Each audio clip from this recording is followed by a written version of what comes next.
They called my one-bedroom a shoebox and told me to aim smaller. I smiled.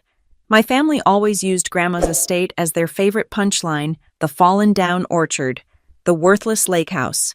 But by dessert, their jokes dried up. That's when I unzipped the leather folio and showed them the deed I'd already recorded. Paper beats pride. Every single time Riley Ashford pushed open the heavy oak door to her parents' house, and the smell hit her first. It wasn't the crisp, cool scent of an Asheville autumn clinging to her blazer. It was the thick, humid air of a Sunday dinner, casserole steam specifically. The condensed soup and processed cheese aroma of her mother's Sunday special mingled with the faint, acidic tang of furniture polish. The sound of the refrigerator, a low, constant thrum, seemed to vibrate in her teeth. It was the background noise of this house, the unwavering hum of its invisible pecking order. She was 29, and she still felt the need to apologize for her arrival. "I'm here," she called out, shrugging off the navy blazer that served as her armor in the world of financial consulting. She smoothed the front of her silk shell. Her hands were clean, her nails filed and buffed, but she couldn't scrub away the calluses on her palms from gripping the pull-up bar at her gym. The one concession to sanity she allowed herself. Work, hard work, something this family talked about, but rarely recognized. "You're late?" her mother, Deborah, trilled from the dining room. Not an accusation, just a statement of fact that solidified Riley's position at the bottom of the hierarchy. She walked in. The table was set. The heavy oak, inherited and polished to a mirror shine, reflected the harsh light of the dining room chandelier.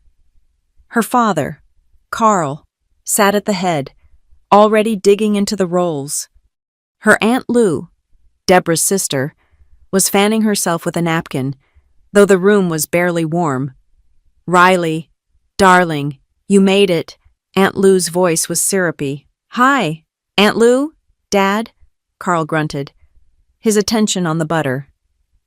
Riley took her seat at the far end, the one nearest the kitchen, the seat that had always been hers. She felt the familiar pressure settle on her chest. This was not a meal. It was a performance, and she'd forgotten her lines. They were halfway through the lukewarm casserole when the piercing, custom ringtone of a pop song filled the room.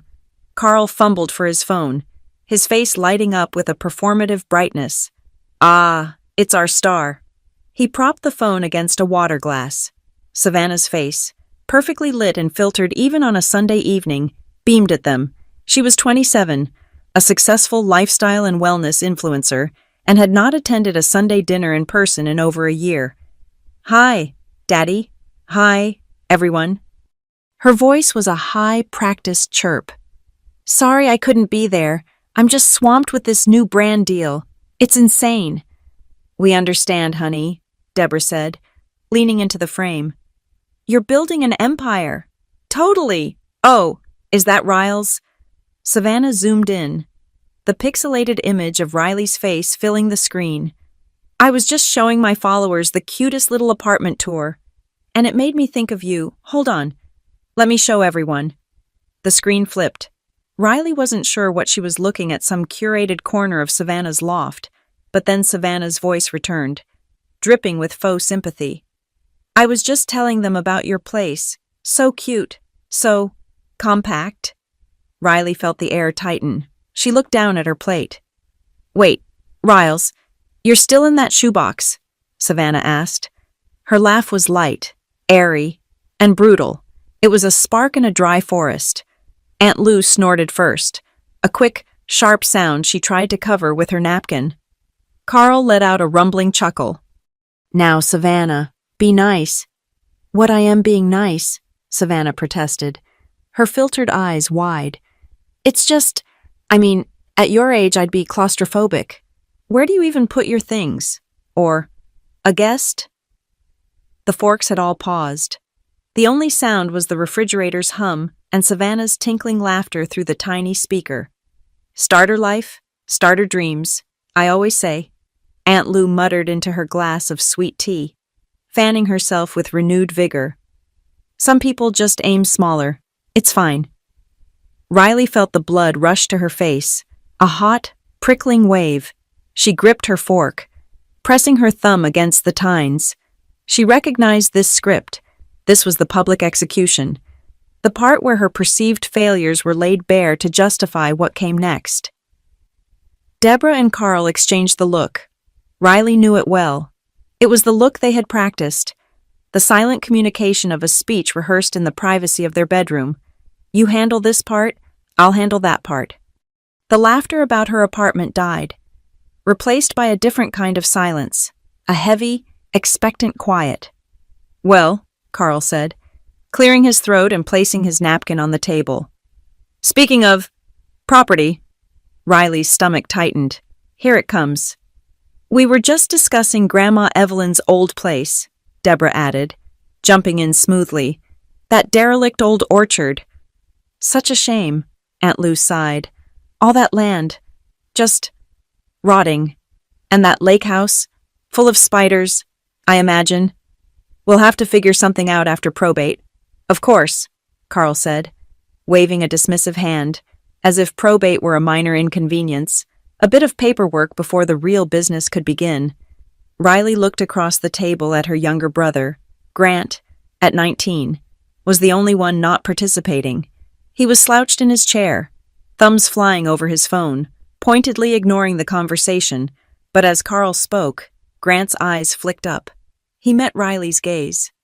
His look was a swift, silent telegraph.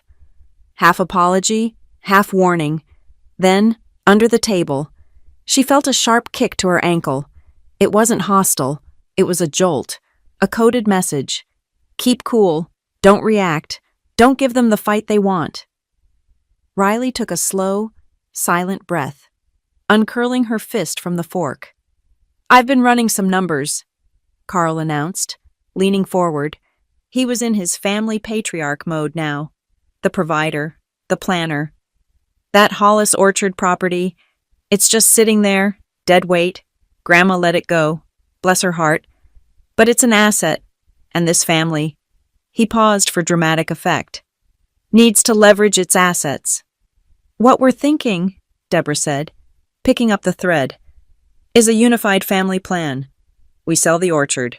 It's the smart move. A developer has already been sniffing around, Carl said, his voice dropping, as if sharing a corporate secret. They'd pay top dollar for that lake access. And with that capital, Deborah beamed, we could finally fund Savannah's studio build-out properly, a real investment in this family's future. And, Carl added, a little too quickly, retire a few of those high-interest cards we've been carrying, get us all on solid ground. His cards, his ground. Riley kept her face neutral. She looked at the congealed casserole on her plate. She catalogued the assumptions, the entitlement, the casual, breathtaking erasure of her grandmother.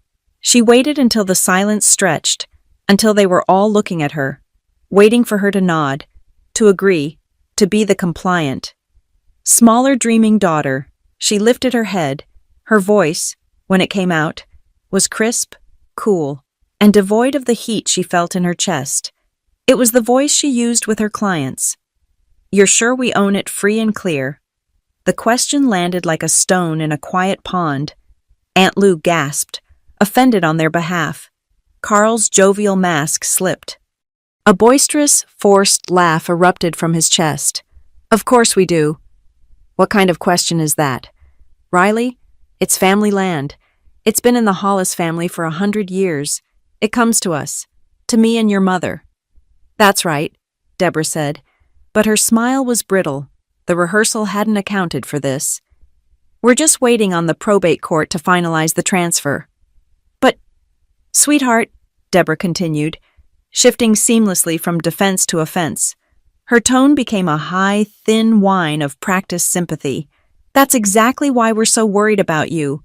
All this skepticism, this focus on the negative. She leaned forward, her eyes bright with a predator's concern. You're living in that tiny, expensive apartment. You're working so hard, but you have nothing to show for it. We just want you to be realistic. She reached across the table, patting Riley's hand. Riley resisted the urge to pull away. You need to learn frugality. Honey, maybe you should get a roommate. Or, honestly, maybe it's time to downsize emotionally. Stop attaching yourself to these grand ideas. Not everyone is meant to build an empire like Savannah. Downsize emotionally. The phrase hung in the air, thick and suffocating as the casserole steam. It was the most violent thing Riley had ever heard. It meant, be smaller, want less, do not question us, know your place. Riley's gaze drifted from her mother's perfectly concerned face, past her father's impatient scowl, to the fireplace mantel. There, in a simple silver frame, was a photograph of Grandma Evelyn. It was from years ago, taken at the orchard. She wasn't smiling, she was just looking, her eyes clear, her mouth set in a line that wasn't unkind, but tolerated no fools. She was the only witness in the room, not laughing, not lying, not demanding Riley shrink. Riley turned her gaze back to her mother. She swallowed the heat. She felt it go down. A burning coal of humiliation and rage, settling deep in her stomach. She catalogued the voices, Savannah's high-pitched dismissal, Aunt Lou's wheezing mutters, her father's blustering entitlement, her mother's weaponized pity. She catalogued what each person in this room thought they knew, and then she smiled. It was a small, polite smile, the one she'd perfected over 29 years of these dinners. It was the smile of the good daughter, the one who aimed smaller. She picked up her fork. This is delicious. Mom, really, could you pass the peach cobbler? The peach cobbler was too sweet, the syrup a thick, cloying blanket over the fruit. Riley ate it anyway, the sugary burn a weak distraction from the acid rising in her throat. The laughter about her shoebox apartment had faded, but the echoes remained, clinging to the air like the heavy casserole steam. As Deborah and Aunt Lou began clearing the plates, the real work began. This was the second phase, the casual, undermining chatter disguised as post-dinner cleanup. You know, Riley, Deborah said, scraping a perfectly good serving of cobbler into the trash. You have so many files in that little place of yours, all that paperwork, it just breeds clutter. Riley felt a familiar, cold spike in her gut. Clutter. The word dissolved the present. Suddenly, she wasn't 29, holding a porcelain coffee cup. She was 15, standing in her teenage bedroom, the afternoon sun highlighting the dust motes dancing in the air. She was holding a white paper envelope, the one she kept tucked under her mattress, the one that had held $243 in diner tips. It was empty. The envelope smelled faintly of burger grease and the cheap vanilla air freshener the diner used. She remembered the visceral, hollow feeling of violation. I borrowed it, Riley, Deborah had explained later. Not looking up from her magazine, she'd waved a dismissive hand, her bracelets jangling. Savannah needed new gear for that drama camp. It's a career-defining opportunity, you understand? We'll pay you back. Eventually. Eventually never came.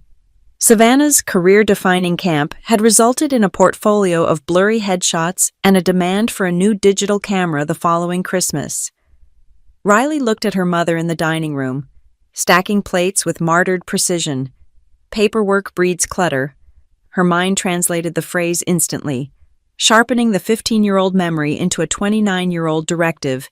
Erase your receipts. Make your proof disappear. Don't keep a record of what we've taken.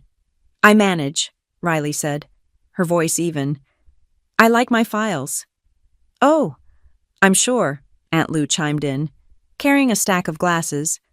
But you've always been the sentimental one, probably why you loved Grandma Evelyn's place so much. She paused, her eyes gleaming with a piteous sort of cruelty. You should really get out there and take some photos, dear, you know, for the memories. Before the developers have to fix it all up. Fix it, as in bulldoze the 150-year-old lake house, clear-cut the heirloom apple trees. It's just such a prime piece of land to be doing nothing, Lou continued, fanning herself again. I heard just a rumor, mind you, from my bridge club that one of those big hotel chains from Atlanta is circling the lake, looking for a new boutique location. Carl, who had been studying the developer's brochure, scoffed. Tacky. We wouldn't let that happen. It needs to be exclusive. Exactly, Deborah agreed, nodding vigorously. Something tasteful, something that honors the potential.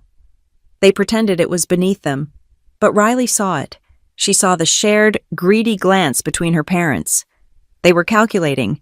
They were already spending the money from the tacky hotel chain, debating the color of the new granite countertops for this kitchen. The conversation drifted, as it always did, to the precarious state of the family's finances. Masked as strategic planning, Grant, who had been silent for most of the meal, suddenly looked up from his phone. "Hey, Dad," he said, his voice casual, too casual. "Did that thing with the bank ever go through that second mortgage application you were working on?" Riley froze, her coffee cup halfway to her lips.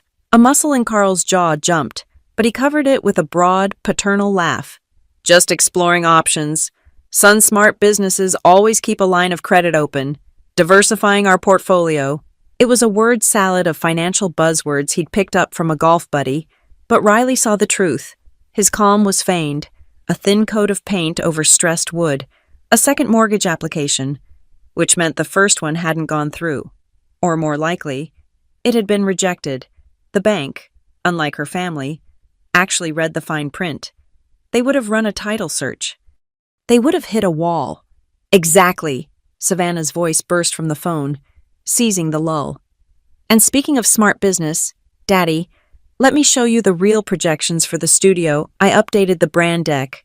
The phone screen flickered, and Carl angled it for the table to see. A slick, magenta and white presentation filled the screen. Savannah Holloway Wellness Evaluation. The slides were filled with buzzwords. Synergistic reach. Projected Q4 engagement metrics. Tiered influencer valuation. Riley watched, her professional instincts taking over. She ran Kestrel Ledger LLC, her own boutique financial consulting firm.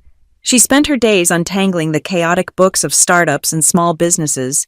She knew a fraudulent graph when she saw one. Savannah's follower growth chart was a perfect, inorganic hockey stick. Her engagement to follower ratio, the number that really mattered, was laughably low, a clear indicator of purchased followers. The projected brand deal revenue was based on metrics that didn't exist, invoices that hadn't been paid. It was a house of cards. "As you can see," Savannah narrated, her voice full of breathless confidence, "the valuation puts the studio at a 7-figure potential within 18 months. It's literally a money-printing machine. We just need the seed capital to, build the machine." While her father nodded, his face slack with pride.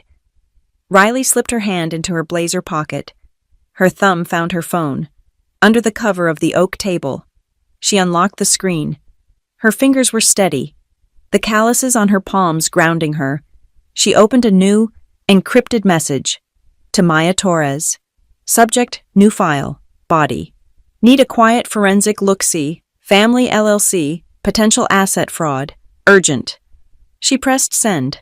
The delivered checkmark appeared. New message, to Jonah Pike. Subject Hollis Estate, R. Ashford, body urgent. Need to confirm status of probate and any pre-filed deeds re. Evelyn Hollis, ASAP. Call me. Send. She let the phone rest in her palm for a moment. As she went to slide it back into her pocket, her fingertips brushed against the worn leather of her wallet. The touch sparked another memory, as clear and sharp as a shard of glass. Grandma Evelyn, on her porch at the lake house last year, handing her a birthday card. The card was simple. Recycled paper with a single. Pressed Queen Anne's lace on the front. Inside, a modest check and 7 words in her strong, clear cursive. "You're the only one who reads the fine print." At the time, Riley had smiled, thinking it was just a fond little jab at her career choice, a bookkeeper's joke. Now, sitting at this table, listening to her sister sell a fantasy and her father plan to fund it with an asset he didn't own, she finally understood. It wasn't a joke. It was a map. It was a warning. And, perhaps, it was an instruction. The presentation ended. The cobbler plates were gone. Deborah sat back, clasping her hands on the table, her face arranged in a mask of maternal sacrifice and boundless love. "This," she said, her voice soft, "is what it's all about. Family unity, all of us pulling together for the common good, helping each other achieve our dreams." Her gaze, bright with a manufactured, high-wattage warmth, settled on Riley. "You know, Riley, that security deposit on your apartment, you'll get that back when you move, right? When you find a more frugal situation." Riley went perfectly still. The air in the room seemed to thin. "If the landlord agrees the unit is in good condition, yes, that's how deposits work." "Well," Deborah continued, her voice impossibly gentle as she smoothed a non-existent wrinkle in the tablecloth, "Savannah's studio is going to need, well, everything, equipment, software, acoustical panels. It's a mountain of startup capital." She looked directly at Riley, her eyes wide and pleading. "And a gift, a real, tangible show of support from her sister that would mean the world. It would show you're finally part of the family unity plan." There it was, not loan, gift. She wanted Riley to drain her only liquid savings, the buffer between her and disaster, and gift it to Savannah for her fantasy studio. A studio that would be built on land they were planning to steal. Across the table. Grant's jaw tightened so hard Riley heard the click of his teeth. He was staring at his plate, but his shoulders were rigid, bunched up around his ears. He'd heard it. He knew exactly what just happened. Riley's phone vibrated in her pocket. A short, sharp buzz. She held her mother's gaze. "I'll have to think about that." "Don't think too long, dear," Aunt Lou interjected. "Opportunities like this don't wait." Another vibration. Riley stood, placing her napkin on the table. "Excuse me, I need to use the restroom." She knew they would interpret it as weakness. She was fleeing. She was going to downsize emotionally in the guest bath. She saw the small, triumphant smile her mother exchanged with her aunt. She closed the bathroom door. The click of the lock unnaturally loud. The walls were papered in a cloying peach floral. She leaned against the cool porcelain sink and pulled out her phone. 2 messages from Grant. "That's bullshit, Riles." A second later. "Don't let them bulldoze you." Riley looked at her own reflection in the mirror. Her eyes were not angry. They were not sad. They were clear. The heat she had swallowed earlier was gone, replaced by something cold, hard, and perfectly formed, a bearing. She was not the 15-year-old girl missing her diner tips. She was the 29-year-old woman who ran Kestrel Ledger LLC. She was the woman who had just hired a forensic bookkeeper and an estate attorney. She opened the message thread to Grant. Her thumb hovered, then typed a single reply, a single emoji. She hit send. She pocketed the phone. It felt heavy in her hand, solid and sure, like a holstered truth. She turned on the tap, the cold water sharp and stinging on her calluses, and began to wash her hands. The drive from her parents' house in the polished suburbs to her modest walk-up apartment near downtown Asheville took 22 minutes. 22 minutes for the simmering heat in her stomach to cool, to harden from a coal of humiliation into a diamond-hard point of focus. She bypassed the shoebox living room her family had so gleefully mocked. The clutter Deborah had warned her about was, in reality, a meticulously organized office nook tucked into an alcove. This was the headquarters of Kestrel Ledger LLC, her boutique financial consulting firm. It was all virtual. Just her and 3 highly skilled contractors. To her family, she was just Riley, who's good with numbers. To her clients, she was the woman who found the decimal point that was costing them $100,000 a year. She was the one who untangled fraudulent vendor accounts. She was, as Grandma Evelyn used to say, the one who read the fine print. Riley sat in her ergonomic chair, the city lights painting a quiet, geometric pattern on the wall. The glow of her dual monitors felt more like home than her parents' chandelier. She opened her encrypted drive. She created a new client file name Ashford, Carl Deborah Hollis Estate. She opened a new ledger, account family, Status hostile. This was the only way. To detach. To treat this as she would any other case of potential asset mismanagement. She took a sip of cold water, the taste sharp and clean. The investigation began. First, the public record. She logged into the Buncombe County Assessor's portal.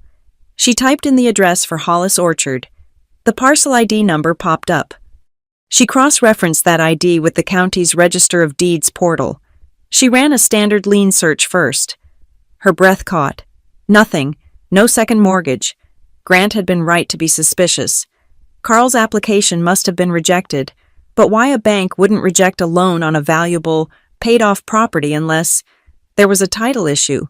She filtered the documents for the parcel ID. Sorting by date, most recent first, she saw tax payments, utility easements from the 1980s, an old boundary survey from 1994. And then, she saw it. Date recorded, 2 years and 4 months ago. Document type Deed TOD. Grantor Evelyn R. Hollis.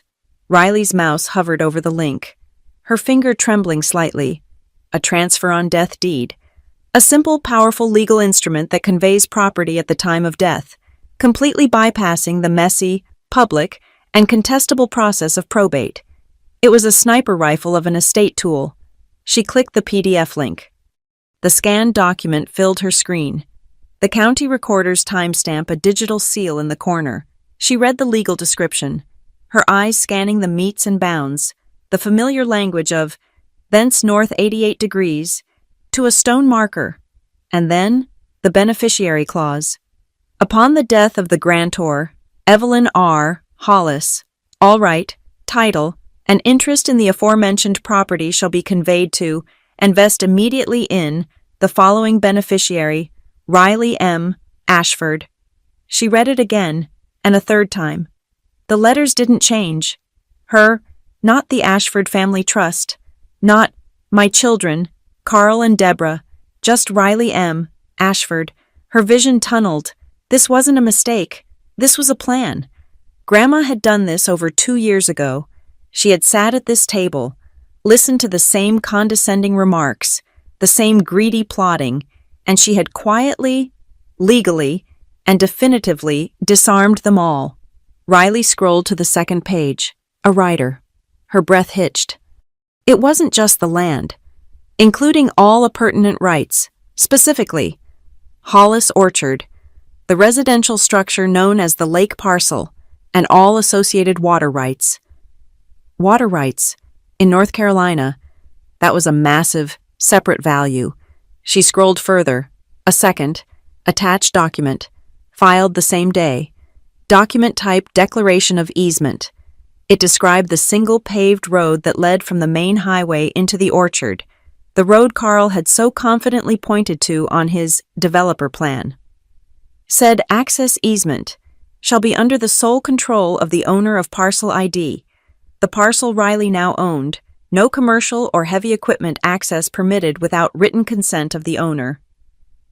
Grandma hadn't just given her the house, she had given her the front gate, the driveway, and the only key, the developer's trucks, Savannah's studio build-out.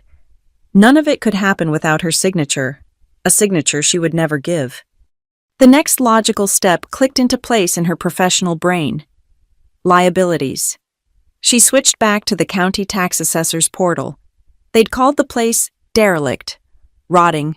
They were assuming Grandma had let it go, that the taxes were delinquent, that it was a burden they would have to fix. She pulled the tax history. Status paid. Current, she blinked, paid. Her parents hadn't paid it. She knew their finances too well. She pulled the payment record for last year. Payment type cashier's check. Her heart began to pound, a low, steady drum against her ribs. She had helped Grandma organize her finances for the last 5 years, scanning important documents into a private, encrypted cloud drive. She logged into her Kestrel ledger archive, not the Ashford family file, but her Evelyn file. She found the folder tax receipts. She opened the scan of the cashier's check request form from Grandma's local bank. In the memo line, in that strong, clear cursive that had been on her birthday card, were 2 words, Hollis Orchard, 2024.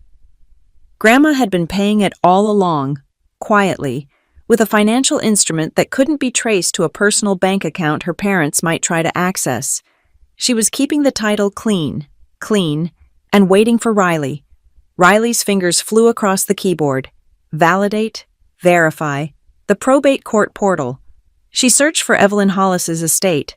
Just as she'd suspected, a small estate filing, minimal, filed by her father 2 weeks ago.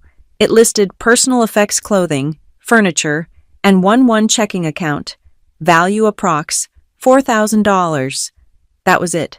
Her parents were waiting for the probate court to grant them control of the land. But the land was never in the estate. The TOD had already done its job. The second Grandma's heart stopped. The title had vested in Riley, legally, irrevocably. There would be no sibling sign-off, no family vote, no unified plan. It was already done. Riley sat back, the breath leaving her lungs in a long, slow whoosh. This entire dinner, the humiliation about her apartment, the gift of her security deposit, it was all a desperate, pathetic attempt to squeeze her for cash while they waited for a payday that was never, ever coming. Now, her mind shifted. It moved from defense to offense, from ownership to leverage. She wasn't just going to keep the orchard. She was going to make it thrive in a way that would be a public, permanent testament to what her family had tried to destroy. She opened a new browser tab, state environmental reports, land trust databases. She pulled the zoning maps for the lake, the shoreline. Yes, it was designated as a priority watershed. She knew about this from a client in Raleigh, the state conservation tax credit. She pulled the acreage, the precise length of the lake frontage from the deed description, and ran the numbers through the state's credit calculator. The result made her sit up straight. It wasn't a small rebate. If she placed the shoreline and a portion of the heirloom orchard under a conservation easement locking it from development forever, the state would grant her a transferable tax credit. A credit worth, by her quick calculation, just over 6 figures. It wasn't just land. It was a liquid asset. She grabbed her phone. Her hands were perfectly steady now. She dialed Maya Torres, her forensic bookkeeper. Maya, it's Riley. I'm sending you a parcel number and an EIS report from the state. Can you validate the conservation credit math for me? I'm seeing a substantial number and I need a second set of eyes. On it, Maya's voice came back. No nonsense as always. While Maya worked, Riley typed an email to Jonah Pike, Esquire. Subject, Hollis Estate Clock starts now.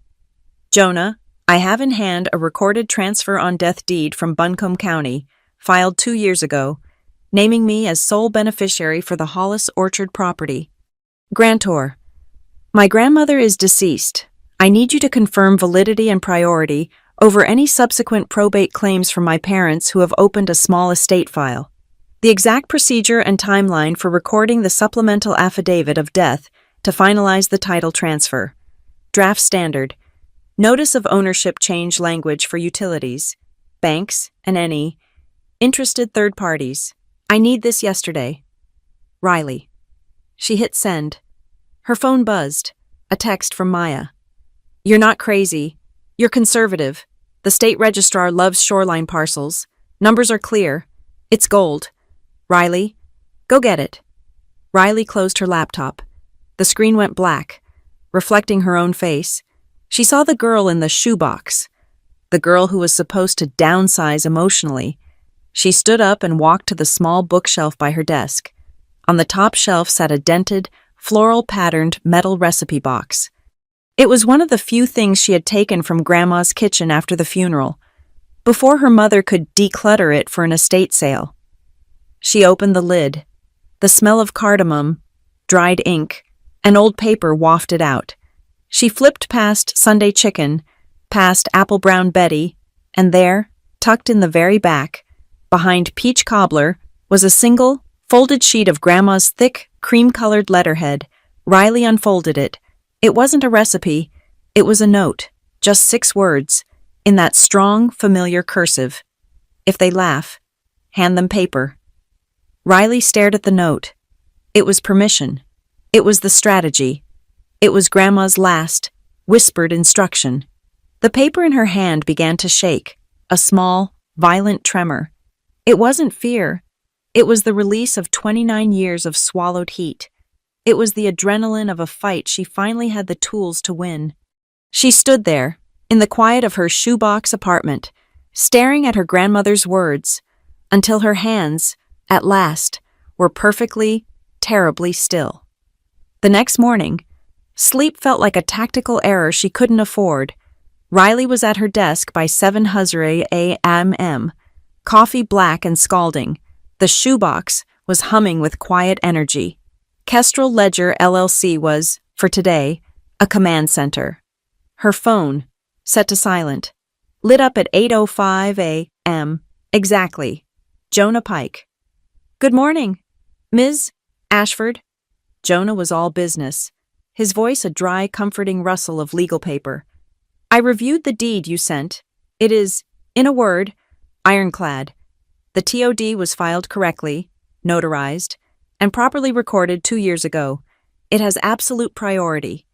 Your parents' probate filing is irrelevant. The asset, as you correctly assessed, never entered the estate. It's yours. It has been yours since the moment of your grandmother's death." Riley closed her eyes for 1 second.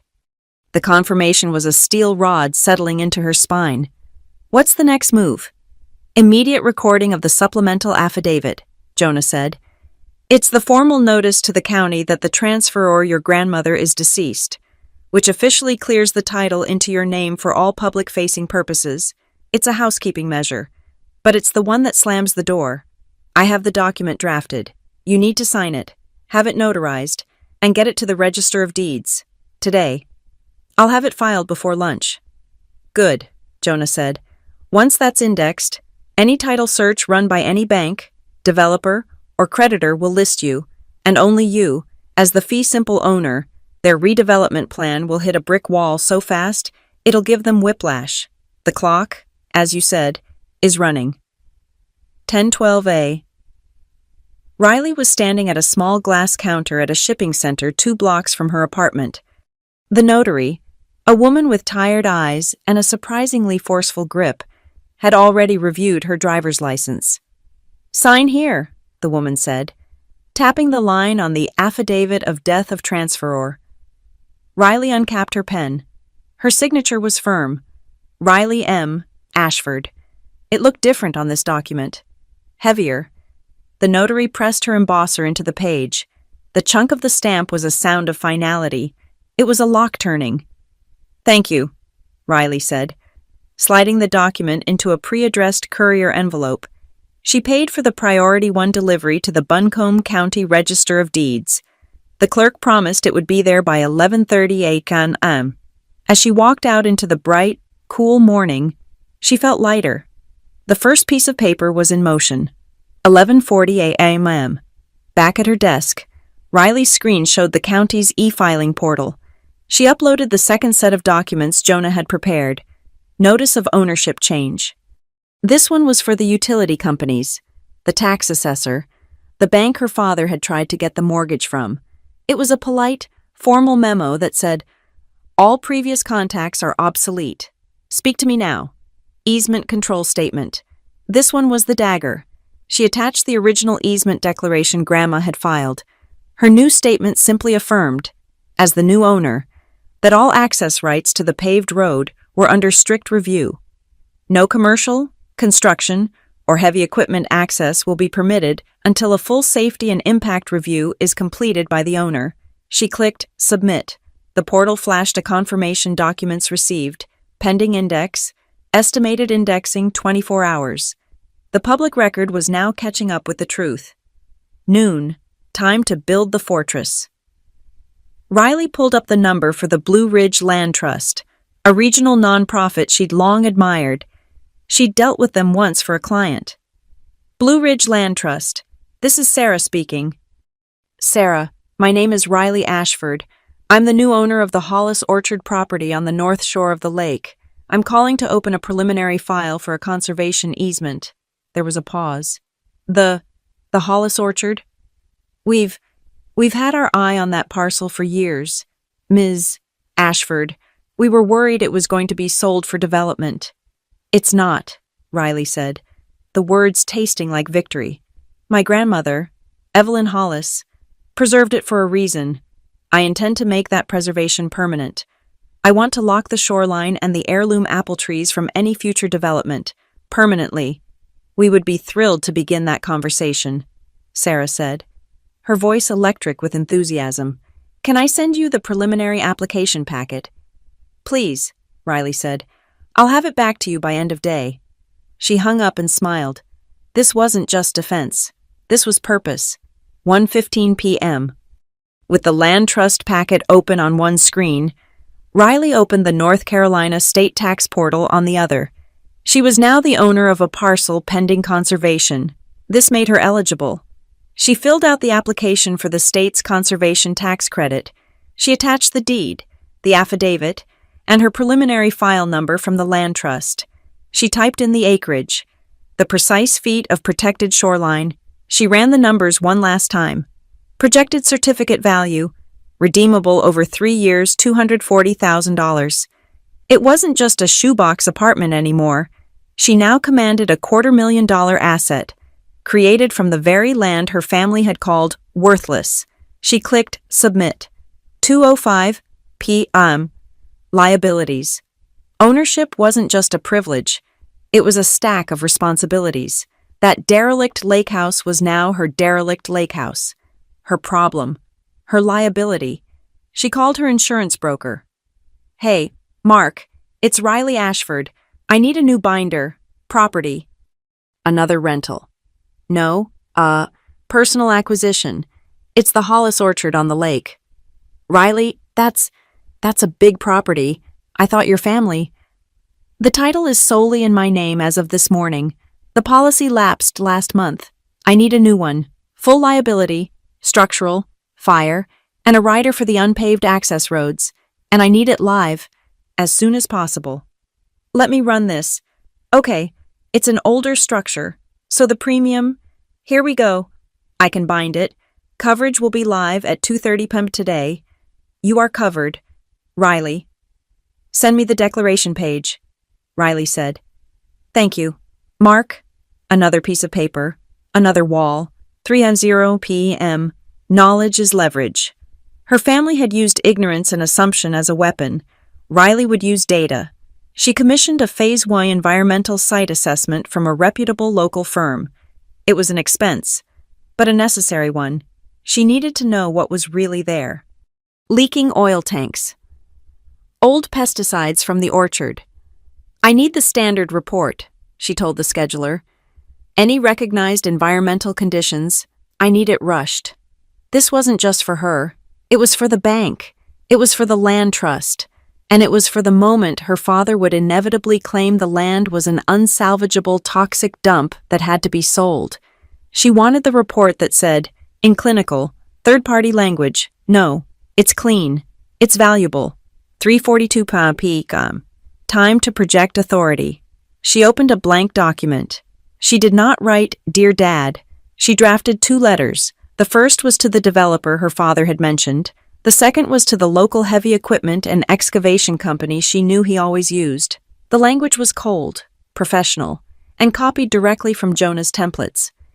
To whom it may concern, this letter is to formally notify you that as of today's date, all property known as Hollis Orchard, including all structures and easements, is under the sole ownership of R. Ashford. All prior discussions, negotiations, or site visit permissions granted by any other party, including Carl Ashford or Deborah Ashford, are null and void. The property is now a designated private preserve. All access, including for surveying or assessment, is prohibited without the express written consent of the owner. Any unauthorized presence on the property will be considered trespassing and will be treated accordingly. Thank you. R. Ashford, owner. She didn't send them yet. She saved them as PDFs. They were bullets. Chambered and ready.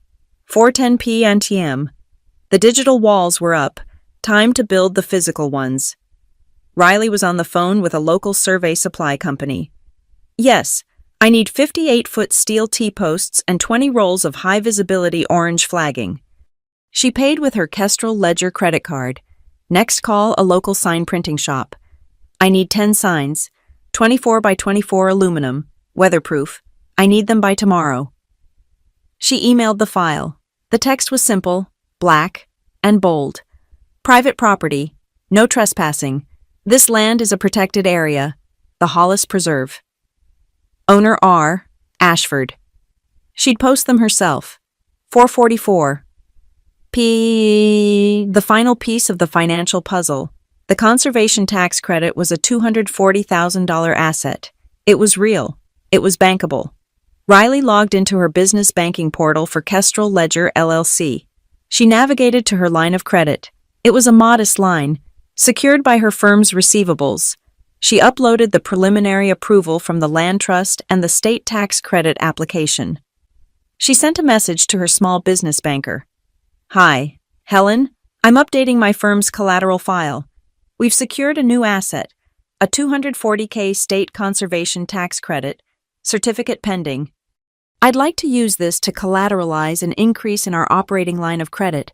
We're planning some capital expenditures for a new acquisition. She was leveraging the asset they wanted to steal to fund the repairs on that same asset. It was a perfect closed loop. It was beautiful. 5:19 p.m. The work was done. The traps were set. The paper was filed. Riley shut down her monitors. The shoebox was quiet again. She grabbed her blazer and her purse. She walked out of her building and down the street. Not to her car, but to the small, independent stationery shop downtown. The bell on the door chimed. The shop smelled of leather, ink, and thick, expensive paper. She didn't browse. She walked straight to the back. She selected a single leather folio, not a binder, not a plastic folder, a folio. It was deep navy blue, almost black, with a simple, sturdy zipper. It felt heavy in her hand, professional. She bought a single ream of 32-pound archival quality cream paper. The exact shade Grandma Evelyn had used for her letters. It cost her $39. Symbolism mattered. Paper beats pride. But the quality of the paper matters. 702p. The sun was a dying ember, staining the lake with shades of blood orange and bruised purple. Riley's car was the only one on the unpaved, rutted road to the lake house. Her new insurance declaration page was on the passenger seat. She parked and got out. The air was different here. It smelled of damp earth, pine, and the faint, sweet decay of apples in the orchard rows. She had Grandma's old key. It still worked. The front door of the lake house opened with a groan. She stepped inside. The air was cold. Still. Dust motes danced in the last beam of light from the window. This was the derelict place, the spider-filled house. It was silent, but it was a strong silence. The beams were thick, hand-hewn. The foundation was stone. She walked across the wide plank flooring of the main room. The floor creaked under her boot. It didn't sound like decay. It didn't sound like a warning. It sounded like an old violin, its strings tight, waiting to be played. It was a sound perfectly in tune with the steady, quiet beat of her own breath. She was home. Riley was back at the orchard by 9 the next morning. The steel T-posts and rolls of orange flagging from the Survey Supply Company were piled in the back of her Forester. She was hauling the first post toward the rutted access road when she heard the crunch of gravel, not a car, the rhythmic tick-tick-tick of a bicycle coasting. She straightened up, wiping a streak of rust on her jeans. Grant. He rolled to a stop, straddling his old mountain bike, breathing hard. He looked rumpled, his hair a mess, like he just rolled out of bed and sprinted here. "Riles," he panted. "I got your emoji. The paper." "I'm surprised you came," she said. It wasn't an accusation, just a fact. Grant had always been the family's Switzerland, surviving by staying neutral. I had to." He looked from her face to the pile of steel posts. "What is all this? It looks hostile." "It's called setting a boundary," Riley said. "The legal term is posting." She pulled her phone from her back pocket, her fingers already navigating the county's public portal. She didn't open a PDF she'd saved. She went to the public website. the one anyone could access. She typed in the parcel ID. She held the phone out to him. Grant squinted, leaning in. He read the document type deed TOD. He read the grantor Evelyn R. Hollis, and then his eyes landed on the beneficiary Riley M. Ashford. He went pale. He stepped back, his eyes wide, and looked from the phone to the lake house, then back to Riley. Sole beneficiary, he whispered. Sole beneficiary, Riley confirmed, pocketing her phone. Recorded 2 years ago. It never went to probate. It was never Dad's to sell. Grant let his bike fall to the gravel with a clatter. He sat down hard on the edge of the old porch, running both hands through his hair. "Oh my God," he breathed. "Oh, God. Riley." He looked up, his eyes sharp with a sudden, panicked realization. "They are going to explode." "That's the likely outcome," Riley said, picking up a post. "No, Riles, you don't get it." Grant stood up, pacing in a small, tight circle. "They're already moving. Dad was furious after you left on Sunday. He was on the phone all yesterday morning, ranting about insubordination. He thinks you're trying to block the probate sale, to get a bigger cut or something." "He's wrong." "I know," Grant's voice cracked. "But that's not the worst part. He came to me last night, after dinner." Riley stopped, the steel post heavy in her hand. She waited. Grant wouldn't meet her eyes. He was staring at the gravel, kicking a small stone. He told me, to find my old key to Grandma's place. The one she gave me when I used to cut the grass here. Riley's blood went cold. "Find it for what?" "He has a contractor buddy," Grant muttered, the words coming out fast now. "A confession. Someone who does quick work. He wanted me to bring the keys here this morning.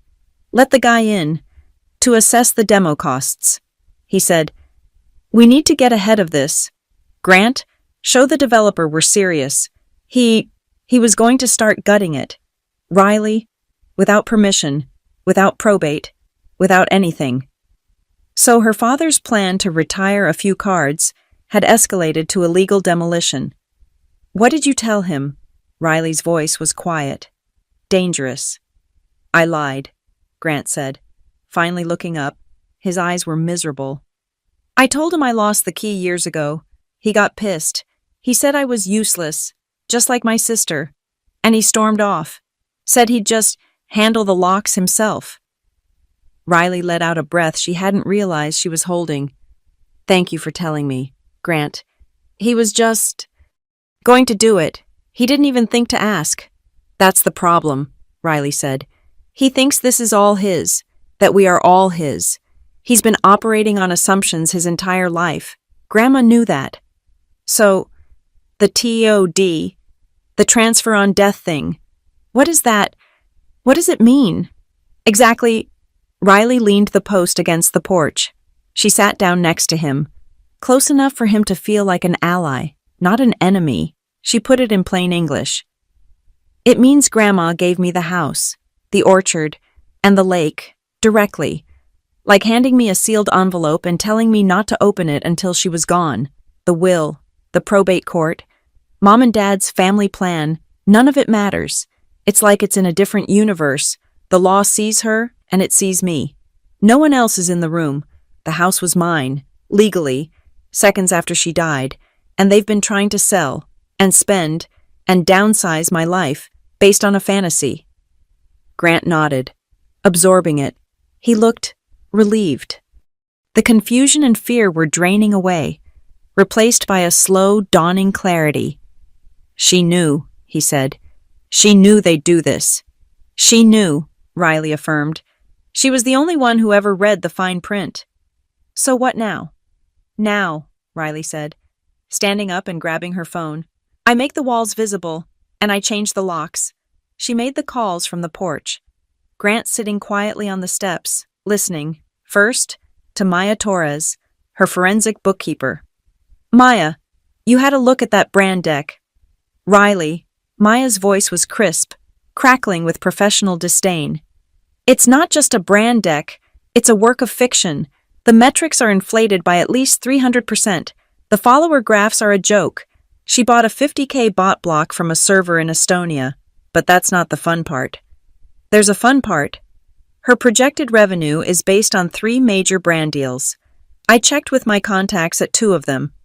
Not only is there no deal, Savannah's been blacklisted for non-professional engagement, but here's the real fun. The studio expenses, she's already racked up the lighting, the software licenses, the consulting fees. Let me guess, Riley said, watching a hawk circle the lake. All routed to a single card. Maya said, a platinum Amex, registered not to Savannah, but to Deborah Ashford, and Riley. The account is 60 days past due, and there are 3 vendor invoices, totaling about 20 grand, that are sitting unpaid in Savannah's email. It looks like they were expecting a capital injection, fast. The developer money, the money from the land. They weren't just planning, they were kiting. Could I use this? Riley asked, thinking of Savannah's smug, filtered face on the FaceTime call. You could ruin her. Send these unpaid invoices to her brand partners. She'd be off the platform in a week. Riley was silent for a long moment. She thought about the Snickers at the table. Shoebox. Starter life. It was tempting. It was so tempting. No, Riley said, her voice firm. I'm not here to humiliate her. That's their game. I'm just here to set boundaries. The facts are enough. Paper quietly beats noise. Thanks. Maya, send me the summary report. For my files. She hung up. This wasn't about Savannah's online fantasy. It was about her family's real-world entitlement. Humiliating Savannah wouldn't stop her father from showing up with a crowbar. Next call. Jonah Pike, her attorney. Jonah, they're escalating. My father intended to bring a demo contractor out today, without permission. Not surprising, Jonah said calmly. It's time for the notice. The family courtesy notice. Exactly. It's polite, it's legal, it's clear. It informs them that you are the sole owner, provides the recorded index number of the affidavit, and states that all access is now by owner's consent only. It will also state that due to the lapsed insurance and the age of the structures, all access is prohibited until a full safety and liability assessment is complete. Mandatory safety protocols. It's non-negotiable. He'll ignore it. Let him, Jonah said. That's what trespassing is for. I'll have it drafted and sent to you by 3 p.m. You can forward it to them from your email, paper trail, she confirmed with her title officer contact, Lydia Rowe. Lydia, just checking, has the affidavit indexed? Like a charm. Honey, hit the public index at 8:52 a.m. I already ran a search myself. Your name is the only one on that title. It's a recorded wall. Anyone trying to sell, pledge, or get a loan against that orchard is going to hit it, and hit it hard. They're dead in the water. Last call. A local number. Gideon's contracting. Gideon, this is Riley Ashford, Evelyn's granddaughter. The man's gruff voice softened instantly. Riley, Lord, I was so sorry to hear about your grandma. She was a good woman, gave me my first job. Rest her soul. What can I do for you? I'm the new owner of the lake house. Gideon, the title is in my name, and I need to secure it. I need new locks. Today. And the front porch. It's sagging. I'm not looking to demolish. I'm looking to stabilize. There was a pause. You're keeping it. I'm keeping it. Well, hell, Gideon said, and she could hear him smile. That's the best news I've heard all year. My crew is on a job in Weaverville. But for you, for Evelyn, I'll be there myself in 2 hours. We'll have those locks changed and that porch shored up before sundown. And don't you worry, we'll get the permits pulled proper. We do this right. Thank you, Gideon. No, thank you, Riley. It's good to see that place in the right hands. When she hung up, Grant was just watching her. You're a general, he said, not unkindly. I'm a consultant, she replied. I assess risks and manage assets. Let's go post those signs. For the next hour, They worked. Riley used the post driver, the heavy thud satisfying and solid. Grant followed, unspooling the bright orange flagging, tying it taut between the steel stakes. They didn't talk. They just worked, creating a bright, unmissable line that separated the main road from the orchard's easement. By the time they finished, Riley was on her phone again, typing in a custom order. "What's that?" Grant asked, wiping sweat from his forehead. "A plaque," Riley said, hitting confirm. "For the porch? By the new locks?" "What's it say?" "Hollis Orchard. Kept, not cashed." Grant let out a low whistle. He picked up his bike, brushing the gravel from the seat. He was quiet for a long time, just staring at the house, at the new orange line, at his sister. "Riles," he said, his voice soft. "Are you doing this? For revenge? For Sunday? For all the crap?" Riley turned to face him.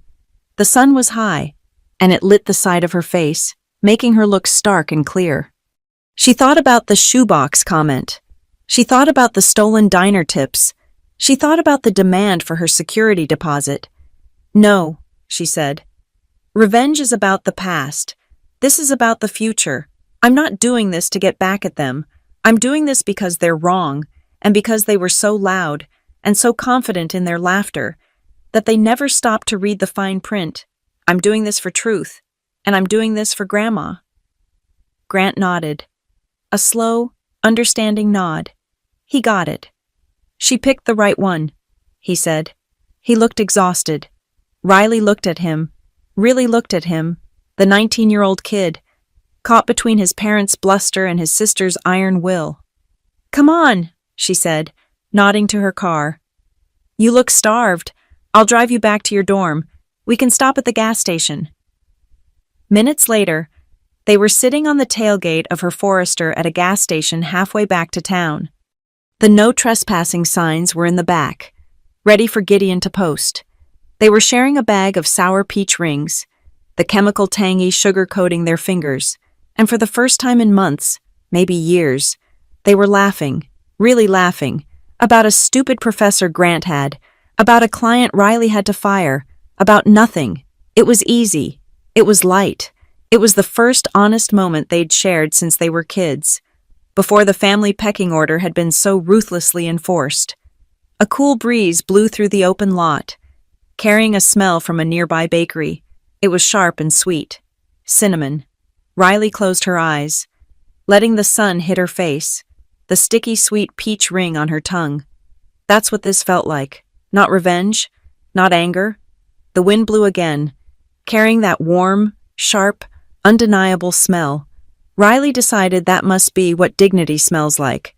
The family courtesy notice was a digital grenade rolled under their door. I emailed it at 3:05 p.m. As clinically as I would send an invoice, it was polite, it was legal, and it was clear. It cited the recorded index number. It mentioned the lapsed insurance and the mandatory safety protocols. It stated, in no uncertain terms, access by owner consent only. It took exactly 1 hour and 12 minutes for the shrapnel to hit. At 4:17 p.m., my phone lit up on my desk, a group text from my mother, to Riley, Grant, Carl, Savannah, Aunt Lou, subject, urgent family meeting. We are having a family meeting this Tuesday, 7 p.m., my house. We will be discussing the big plans for the Orchard project. Don't be late. This is mandatory. I stared at the screen. The pressure cooker had just been sealed. The hiss was beginning. Mandatory. She was still giving orders.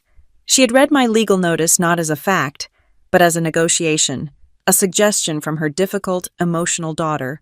I replied only to her. I am unavailable Tuesday. As stated in the notice, the property is not available for any project at this time. My phone buzzed in my hand. A furious, immediate vibration. From Deborah. This isn't a request. Riley, this is about the family's future. You need to stop this nonsense and be a team player. From Deborah. Your father is furious. You're embarrassing us. From Deborah. Did you even read Carl's spreadsheet? I hadn't. I checked my email. There it was, sent an hour before her text. Subject F.D. Hollis Orchard Pro Forma. Draft. I opened the Excel file. My shoebox apartment, which had been so quiet, suddenly felt cramped with the sheer, breathtaking incompetence of the document. It was a fantasy novel written in spreadsheet cells. He'd listed projected lot sale developer at a price that was 50% above the highest comp in the county. He'd listed Savannah's studio build-out as a capital investment, but it was the line item under logistics that made me stop. Easement access. Gravel paving. Existing asset. He was still assuming the road my road, the one I held the sole easement for, the one I had just legally affirmed my control over was a free utility. He was still trying to sell the developer a fantasy, using my assets as his down payment. I didn't feel anger, I just smiled. It was a sad, tired smile. He was a man trying to cash a check from a bank that had closed 20 years ago. He was bringing a spreadsheet to a deed fight. The next attack came, as expected, from the social media front. My phone buzzed. A notification from Instagram. Grant had forwarded me a story. I clicked it. It was Savannah. She was at the gate to the orchard, the main gate, the one on the highway that Gideon had secured. She was wearing a flowing white dress, her hair perfect, posing with one hand on the new, thick chain. The filter she'd used turned the late afternoon light into a golden, angelic haze. Manifesting my studio here, the caption read. So excited to announce the future home of my wellness brand. Grandma Evelyn always wanted this land to be a place of healing and growth. Can't wait to share this journey with you all. Hollis Preserve Girl Boss building my dream. She'd tagged the location. She'd even used the name I had put on the signs. But in her haste to manifest, she'd framed the shot badly. There, bolted to the gatepost just 6 inches from her perfectly contoured cheek, was the brand new, weatherproof aluminum sign. Private property, no trespassing, the Hollis Preserve. Owner R. Ashford. Her manifestation was photobombed by my legal notice. I didn't even have to reply. The sign did it for me. Aluminum beats influencers. The calls started Tuesday morning, the day of the mandatory meeting I was skipping. The phone lit up like a switchboard. Each ring was a new wave of pressure. The first was Aunt Lou. I let it go to voicemail. Riley, dear. This is your Aunt Lou. Her voice was a wheezing cloud of betrayal. I am just baffled, absolutely baffled by this behavior. Your mother is sick with worry. After all we've done for you, I remember bringing you that 3-bean casserole when you had that little cold in 1998. This is how you repay us, by trying to steal your grandmother's house. You are being so ungrateful. A casserole from 1998. That was her proof of sacrifice. That was the debt she was calling in. I deleted the message. The next call was my father. I was on a conference call with a client, so I sent him to voicemail. 2. His message wasn't pleading, it was blustering. He was trying to sound like a CEO. Riley, your mother told me you're ignoring her. Now listen to me. A long, audible breath. I've been talking to my own legal counsel. You think you're smart, but you don't know what you're doing. We are forming a bankruptcy remote LLC for the property. It's a standard asset protection vehicle. You can't touch it, so you can stop this little stunt right now.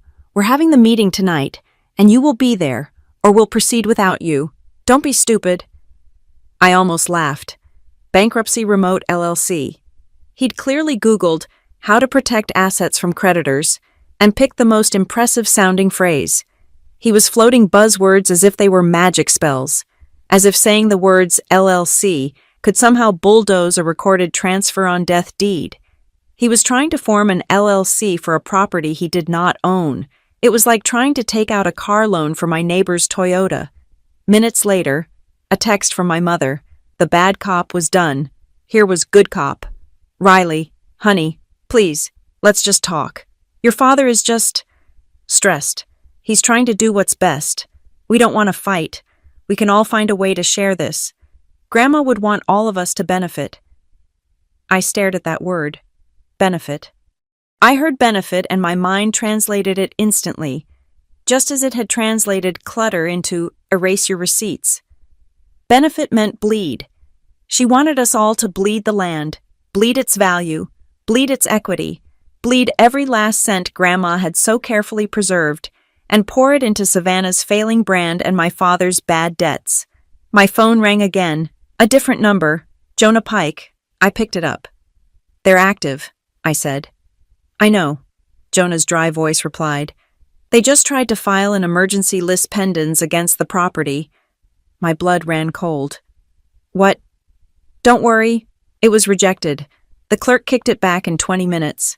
Their filing was, let's call it, procedurally incompetent. They cited probate dispute on a non-probate asset. But it tells me they're desperate. Riley, they're throwing spaghetti at the wall. Expect more. They're going to try to file emergency last-minute paperwork, anything to cloud the title and scare you into a settlement. Stay ahead. Don't answer their calls. Let me handle the filings."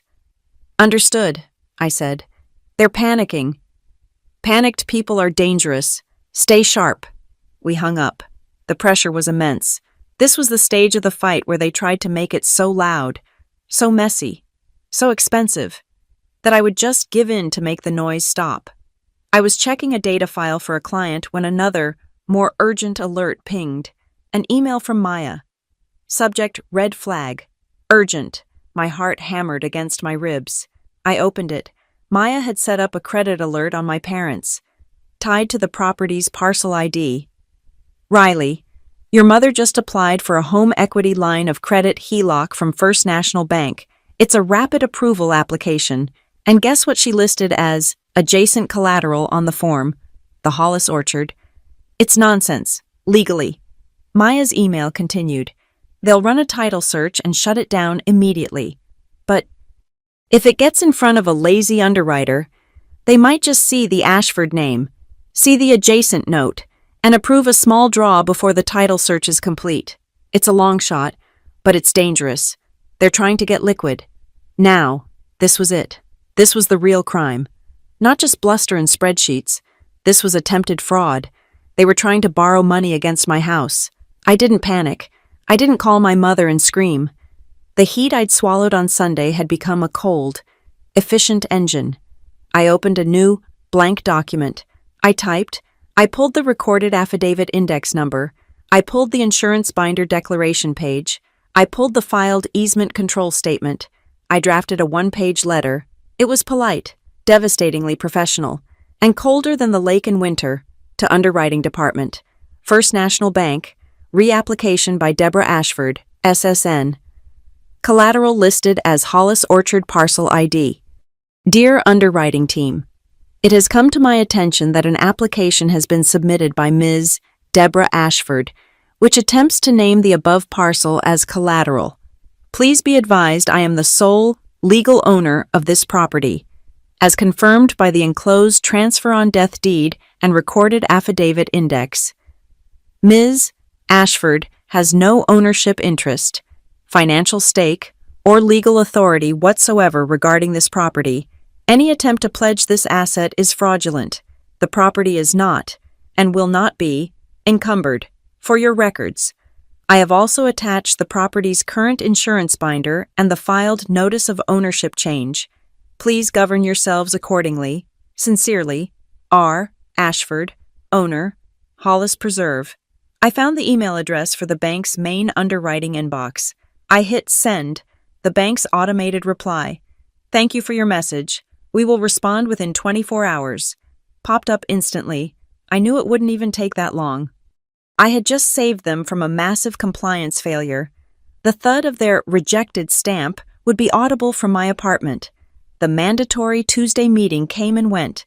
I cooked salmon and watched a documentary on land conservation.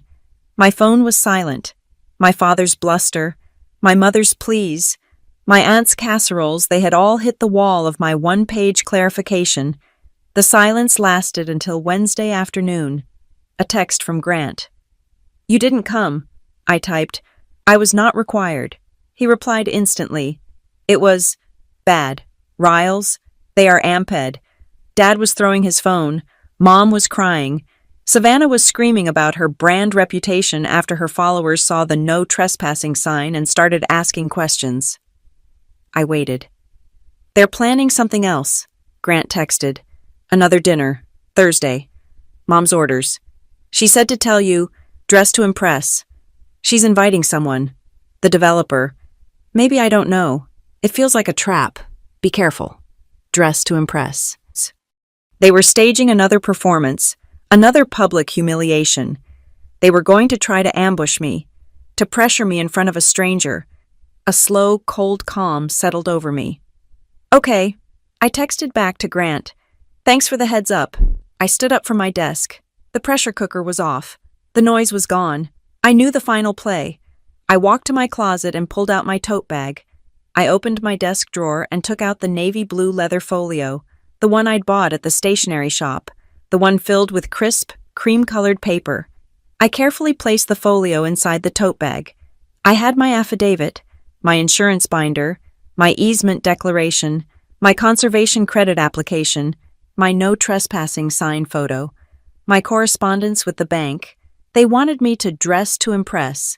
I would bring my paper. I turned off the lights in my shoebox apartment. I went to bed, and for the first time since Sunday, I slept a full, dreamless 8 hours. It was Wednesday, the day after the mandatory meeting I had ignored, and the silence from my family was a loud, ringing void. They were regrouping, they were plotting. I, on the other hand, was working. An email dinged in my inbox at 10:04 a.m. The subject line was simple: Hollis Orchard. Preliminary approval. It was from Sarah at the Blue Ridge Land Trust. My fingers, which had been flying across a client's ledger, went still. I clicked. It was a formal PDF, on their official letterhead. The logo, a stylized blue mountain, felt like a shield. "Dear Ms. Ashford, following a review of your application, the preliminary maps, and the state's conservation priorities for the watershed, we are pleased to offer preliminary approval for the Hollis Orchard Conservation Easement. Our board was unanimous. We are prepared to move forward with the formal appraisal." I scanned past the legal language, my eyes hunting for the number. There it was. "Based on our preliminary assessment, we concur with your estimate. The projected state conservation tax credit for an easement of this scope is valued at $240,000 USD. I printed the letter. The paper was warm from the printer. I ran my thumb over the dollar amount. $240,000, not from a developer, not from clear-cutting the land, from saving it. This single piece of paper, this crisp and undeniable letter on official letterhead, was worth more than my parents' combined pro forma fantasies. It was the first number in my counter-narrative. The mail arrived an hour later. In it was a thick, windowed envelope from my insurance broker. It wasn't just the digital binder. It was the full, hard-copy policy. I fanned through the declaration pages. Coverage effective. This document was its own kind of power. It systematically shut down one of their most likely avenues of attack. They could no longer claim the property was an unsafe, uninsurable liability. They couldn't use a manufactured code violation as a pretext to bypass my consent. I owned the risk, and now I owned the protection. I was the one who defined safe. When I drove out to the orchard in the afternoon, the air was sharp with the smell of cut wood. Gideon's truck was gone, but the evidence of his work was profound. The porch no longer sagged. New support beams, clean and pale, were sistered against the old dark wood. The front door sported a new, heavy-duty deadbolt. Further down, near the road, a surveyor's truck was parked.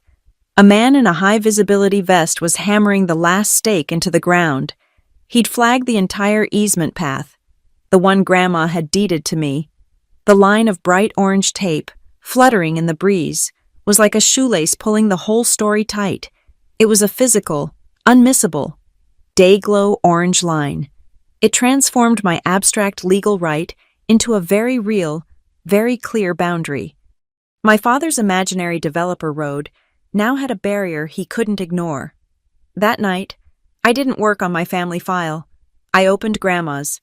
I pulled out the recipe box again, but this time I looked for the notes I'd always skipped. Tucked behind a card for green tomato relish were 3 pages of notebook paper. The lines faded, filled with her strong, clear cursive. It was her grafting log. Notes on the heirloom apple trees. Hollis russet.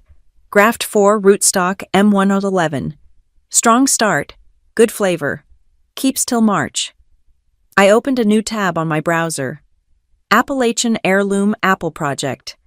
I found a small, state-funded grant for the restoration of lost varietals. I sat there and typed out the application. I wasn't just the owner, I was the steward.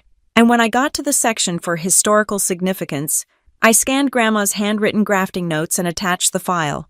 This wasn't about money, this was about roots, but I was still a strategist. While I was honoring the past, I was also preparing for a hostile future. I opened a blank document for immediate release. Hollis Orchard to become a protected community preserve. I drafted the entire press release. I wrote about the partnership with the Blue Ridge Land Trust. I wrote about the historic Heirloom Apple Restoration Project. I wrote about honoring the legacy of Evelyn Hollis by protecting the land from development. I even included a line. The timeline for opening the preserve to the public is pending the new owner's long-term restoration plan. I saved it in my Hollis folder. Draft press release, DocsX. It was a bomb. Undetonated. It was the lever of public opinion, ready to be pulled if Savannah or my parents tried to take their family drama public. I would counter their spin with the truth, backed by a beloved local nonprofit. My work, my real work, had never been better. The focus I poured into the Hollis file had streamlined everything. I ran the quarterly numbers for Kestrel Ledger LLC. It was our best quarter on record. I immediately logged into my payroll system and authorized modest but meaningful bonuses for my 3 contractors. Thanks for a great Q3. Appreciate the hard work. RA. Loyalty compounds. I was building my own family, one based on competence and mutual respect. Gideon had left me the new keys. 2 sharp, freshly cut brass keys. I drove to the hardware store and had 2 copies made. I put one on my own keyring. It felt solid, permanent. I slipped the other into a small envelope, the kind you use for gift cards. I wrote Grant on the front. It was an act of trust. This entire time, I hadn't spoken to my family, but they were coming. Grant's text had warned me. Thursday, dress to impress. They were setting a stage. So I would set 1, 2. I took a clean, 1-inch binder from my office shelf. I designed a cover page. The Hollis Preserve. Welcome Code of Conduct. This was the new law. Inside, I put a fresh copy of the survey map, the boundaries clearly highlighted. I put in the easement path, and then I wrote the Code of Conduct. It wasn't emotional. It was a list of standards. Access is by appointment only, with 48 hours notice, no commercial activity of any kind including, but not limited to, professional photography, social media content creation, or filming is permitted without a written location agreement and proof of insurance. All safety protocols regarding the lake house and orchard must be followed. A liability waiver is required for all guests. No drama, just standards. On Thursday morning, Sarah from the Land Trust met me at the property for the site walk.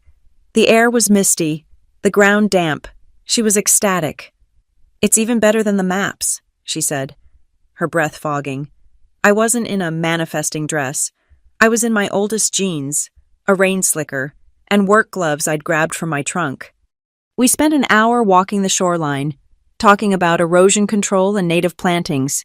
Sarah's assistant, a young, enthusiastic guy named Ben, was taking photos for their file. He snapped one of me, mid-laugh, pointing at one of Grandma's stubborn old russet trees, my face damp with rain, my gloves covered in mud.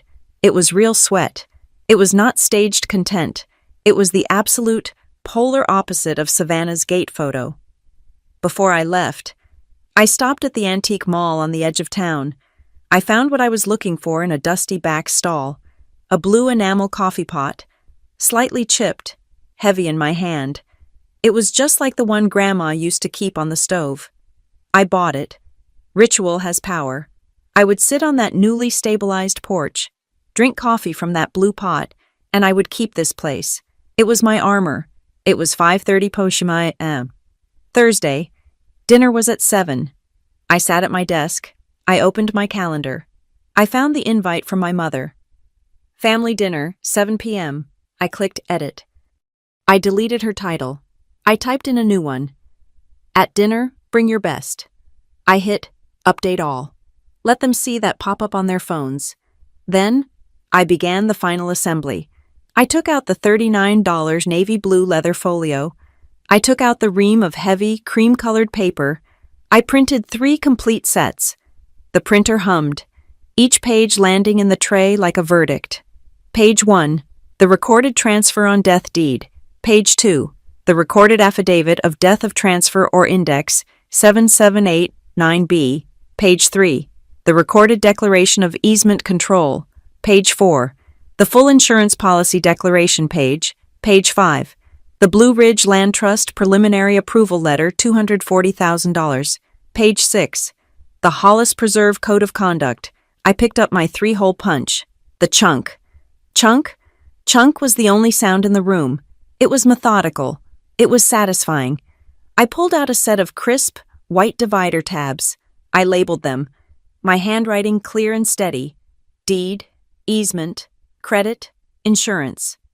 I assembled one perfect, undeniable binder and slipped it into the leather folio. I had my facts. I had my numbers. I had my paper. They wanted me to dress to impress. The clock on her microwave read 400 p. Outside, the afternoon rain had finally stopped, leaving the streets of Asheville polished to a black mirror. The air coming through her cracked shoebox window was cool and sharp, smelling of wet pavement and ozone. Riley Ashford was not pacing. She was sitting on the floor of her living room, her back against the sofa, a soft cloth in one hand and a can of saddle soap in the other. She was polishing her boots, not heels, not the flimsy flats her mother always bought her. She was polishing the flat, sturdy, leather boots she had worn to the orchard, the ones with the good soles. The ritual was grounding, the scrape of the cloth, the waxy, chemical smell of the polish, the slow circular motions that brought the dull leather to a deep, healthy shine. They had told her to dress to impress. She would dress like a woman who owned the ground she stood on. The clock on her parents' mantel read 4:30 p.m. The house was not calm. It was humming with the high, thin clink of good china. Deborah was setting the table for 8, not the usual 5. Her movements were sharp, energized by a nervous, brittle excitement. This was her stage, and she was setting it for a triumph. She unfolded the heavy linen napkins, the ones she hadn't used since Thanksgiving 2 years ago, and placed them beside the plates. Carl was not helping. He was at the head of the table, a stack of glossy, trifold brochures in his hand. He placed one at each seat, with the exception of Riley's, which he left pointedly bare. He placed them as a minister would place church bulletins, as if they were gospel. Hollis Orchard Redevelopment, a new vision for a new generation. He straightened the developer's logo, whistled a tuneless, self-satisfied little song, and surveyed his work. The clock in Riley's bedroom read 5:00 p.m. She stood in front of her small dresser mirror. She had chosen her armor, a pair of dark, well-fitting trousers, a black silk shell, the navy blazer that served as the uniform for Kestrel Ledger LLC. She looked professional, severe, and, she thought, invisible. She opened a small, worn velvet box. It had been her grandmother's. Inside, nestled on faded satin, were 2 opal studs. They were not large. They were not diamonds. They were quiet. She fastened them to her ears. They caught the dim apartment light, flashing a secret, milky fire of green and blue. Quiet glitter over loud declarations. They were the last gift Grandma Evelyn had given her. Riley touched one, the stone cool against her skin. "Okay," she whispered to her reflection. "Let's go." The clock on Savannah's dashboard read 5:15 p.m. She was in her white SUV, parked in her own pristine driveway. Her ring light snapped onto her steering wheel. She was live. "Hey guys. Oh my God. So excited." She breathed into the camera, her hand fluttering over her mouth in a practiced gesture of giddy secrecy. "I'm on my way to a huge family dinner right now, and let's just say we're making a big announcement tonight." She fake gasped, her eyes wide. "We are manifesting so hard right now, and the universe is delivering. I can't say much more. But you get it. We're building our dream. Wish me luck." She blew a kiss to the camera. The comments were already flooding in. A waterfall of hearts and tiny house emojis. She was building her public case. She was creating a narrative that would make any opposition look like bitter. Jealous sabotage. The clock in Riley's kitchen read 5:45 p.m. A knock on her apartment door. Sharp, hesitant, not her family's impatient rapping. She opened it. Grant. He was standing in her hallway, shifting his weight from foot to foot, his hands shoved deep in his hoodie pockets. "Hey," he said. "Hey, Grant, you're early. Dinner's not at my place." "I know." He looked past her, into the small, neat apartment. This is a nice place. Riles. It's not a shoebox. It's clean." "Thanks," she said, leaning against the doorframe. "What's up?" He pulled one hand from his pocket. He was holding a small, dented, floral-patterned tin box. I came to give you this." He thrust it at her. Riley took it. Her breath caught. It was Grandma's recipe card holder, the one that had sat on the kitchen counter at the lake house for 30 years. "Grant, where did you—" "Mom had it in a cardboard box by the garage door," he muttered, staring at his shoes. "The yard sale pile. She was just going to sell it. For, like, $1. I snagged it when she wasn't looking." Riley's throat tightened. This was it. The final, definitive choice. He wasn't just a source. He was her ally. He was saving the evidence. "Thank you, Grant," she said, her voice thick. "This means more than you know." "Yeah, well." He looked up, his eyes meeting hers, full of a new, sober understanding. "They're crazy tonight. Dad's been practicing a speech. It's bad. Just be careful. I'll see you there." He turned and was gone, his sneakers silent on the apartment hallway carpet. Riley closed the door. She opened the tin box. The immediate smell of cardamom, dried ink, and old paper hit her. She flipped past Apple Brown Betty, past Sunday Chicken, and there it was, in the back, the folded, cream-colored note. If they laugh, hand them paper. She didn't put the note back. She walked to her tote bag, unzipped the navy leather folio, and slid the small, powerful card into its front sleeve. It was her mission brief. The clock on her laptop read 6:15 p.m. Her prep was complete. The boots, the opals, the folio, the mantra. Now, the final logistics. An email pinged. From Jonah Pike, Esca. Subject confirmation. Ms. Ashford, as requested. All documents are recorded. All filings are time-stamped. The affidavit of death is indexed with the county as of yesterday. The title is clean, clear, and solely in your name. You are, from a legal perspective, bulletproof. Go to dinner. J.P. A steel rod of pure, cold confidence slid down her spine. Bulletproof. A second later, her phone buzzed with a text. Maya Torres. Red flag. But a good one. Just got an alert. First National Bank. The one you sent the letter to auto-triggered another soft credit pull on Deborah this afternoon. It was auto-rejected. The system has her flagged. She's now trying a different bank. A small regional credit union. They're desperate. They're trying to get liquid before dinner. They have no idea the well is dry. Your letter worked. They're just shaking the vending machine at this point. Riley felt a grim, dark smile touch her lips. Of course they were. They were walking into this dinner with empty pockets. about to make a speech on how they were going to spend a fortune they didn't have, from an asset they couldn't touch. The humiliation they had so carefully staged for her was the only thing they actually owned. The clock on her car's dashboard read 6:30 p.m. She was driving. The rain-washed city gleamed under a sky that was breaking apart, showing streaks of pale gold. Golden hour. She wasn't driving to her parents' house. Not yet. She took the turnoff toward the lake. She didn't drive down the easement road, but she pulled over on the main highway, stopping right by the newly chained-off gate. She got out of the car. The air was perfect. The new orange flagging tied to the steel posts was vibrant, almost electric in the low light. Her no trespassing sign was clear, stark, and legible from 50 feet. The lake was a sheet of peach-colored glass. And then, in the deep shadows of the heirloom apple trees, she saw the first one, a single, blinking pinprick of green-gold light. Then another, and another. The fireflies were rising. They sparked like signal lamps between the rows. A quiet, living network of communication. Her land, alive, and signaling to its owner. Riley leaned against the hood of her car, the engine ticking as it cooled. She breathed in the smell of pine and damp earth. She said it aloud, to the orchard, to the lake, to the ghost of her grandmother. "We keep it." It was a vow. The clock on her phone read 6:45 p.m.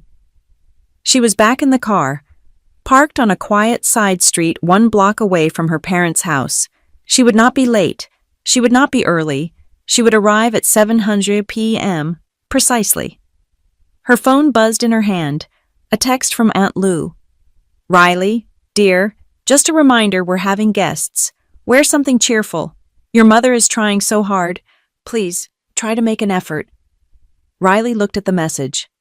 Then her gaze shifted to the passenger seat. The navy blue leather folio sat there, heavy, solid, and silent. A slow, quiet grin spread across her face. "Oh, I'm bringing the sunlight, Aunt Lou," she murmured to the empty car. "Sunlight in a folder." She was ready. She picked up her phone, with its buzzing, demanding, frantic notifications. She pressed and held the power button. The screen glowed, then offered her the option. She slid her finger across, power off. The screen went black. The car's cabin fell into a sudden, perfect, cathedral quiet. It was just her, the scent of her leather boots, the quiet fire of the opals in her ears, and the weight of the paper beside her. The stage was set. She put the key in the ignition. It was time. I walked through the oak door at 7:00 p.m. Precisely. The dining room was glowing. My mother, Deborah, believed ambient lighting softened the edges of reality, and tonight, the house was ablaze with it.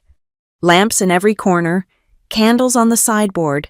It felt theatrical, like the footlights on a set, designed to blind the audience to the shabby parts of the production. In the far corner, by the china cabinet, sat Savannah's ring light, angled toward the table, not even hidden, an accidental witness, ready to capture the performance. They were all there, my parents, Aunt Lou, Savannah, and Grant, who immediately became fascinated by the pattern on his plate, and 2 new faces, a man in a shiny, ill-fitting suit, and a woman who looked like his pale, silent accessory. This had to be the developer. "Riley, darling, you made it." Deborah swept over, kissing the air beside my ear. She smelled overwhelmingly of Elnet hairspray and a thin, acidic layer of anxiety. "Jim, this is our other daughter. Riley. Riley. This is Jim and his wife. Carol." Jim shook my hand. His was damp, his grip too eager. "Great to finally meet you. Your folks have told me so much." Aunt Lou, already fanning herself, eyed my blazer and dark trousers. "Oh, Riley, that's very professional. We're celebrating tonight, dear." "It's my work attire, Aunt Lou," I said, taking my designated seat, the one at the end, the one without the glossy, trifold brochure that sat at every other place setting like a church bulletin. The small talk began, and so did the small stings. They were designed for the benefit of the guests, to establish my role in the family narrative. Jim and Carol were just admiring the neighborhood, Deborah said, passing the rolls. We were just telling them how you love living downtown, Riley, in that cozy apartment. Jim laughed politely. A real starter life, huh? We were just by your building. Actually, parking at your building is rough. I hear you should really think bigger. There it was, the shoebox humiliation. Laundered for company. Think bigger. I like my apartment, I said, my voice neutral. The parking is fine if you know where to look. My lack of apology, my refusal to be embarrassed, seemed to throw Deborah off script. An awkward silence descended, filled only by the clink of silverware. Carl, seeing his cue, tapped his water glass with a fork. The sound was sharp, demanding. Well, he announced, beaming at Jim. Since we're all here, I've prepared a little visualization of the future. He had a projector. Of course he had. The wall above the sideboard flickered, and a bright, blurry square appeared. Carl fumbled with the focus. The first slide slammed into view. Bold, ugly, Red Times New Roman, Hollis Orchard redevelopment, a family future.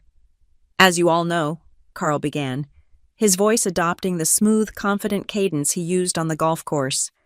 We've been blessed with this legacy asset, but legacy, he wagged a finger, doesn't pay the bills. Vision does. He clicked, a slide of the orchard, but it was defaced. Gaudy architectural renderings of a glass and steel monstrosity were superimposed over Grandma's lake house. We're looking at a multi-phase plan, Carl said, using a red laser pointer that jittered in his hand. Phase 1, the main residence, 4-car garage, infinity pool, a real family seat. He clicked again. Phase 2, Savannah's state-of-the-art studio and wellness center, right here, with maximum lake visibility. Savannah, who had been filming the presentation on her phone, preened and whispered, It's going to be iconic. Phase 3, Carl continued, his voice swelling, is the subdivision of the upper acreage, high-end lots, gated community. This is where you come in. Jim, we sell those lots. We fund the entire vision. Deborah, seeing her part was next, placed a hand on her heart, the emotional garnish. Imagine, she said, her voice thick with manufactured sentiment. Imagine the memories your kids will have here. She aimed this, inexplicably, at me. A beautiful, new family retreat. Safe, modern, something that actually adds value, instead of just sitting there, rotting. She smiled, a wide, beatific smile that didn't touch her eyes. A place for all of us, Riley, a real legacy, for the whole family. The appeal to my hypothetical children, the casual, brutal dismissal of Grandma's home as rotting, it was all there. Carl clicked to the next slide. It was a map, the developer's plat. It showed the property lines, the main highway, and a thick red line snaking from the road to the proposed structures. I let the silence after Deborah's legacy speech hang in the air for a beat. 2 beats, 3. I leaned forward slightly. I did not look at my mother or my father. I addressed the developer, Jim.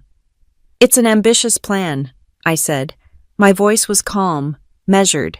It cut through the warm, glowing dining room air like a blade, a courtroom cadence. Carl beamed, mistaking my observation for surrender. Thank you, Riley. Glad you're finally on board. It's a win-win. I just have one logistical question. I kept my eyes on Jim, forcing him to be the one to answer. I pointed my chin at the projector screen.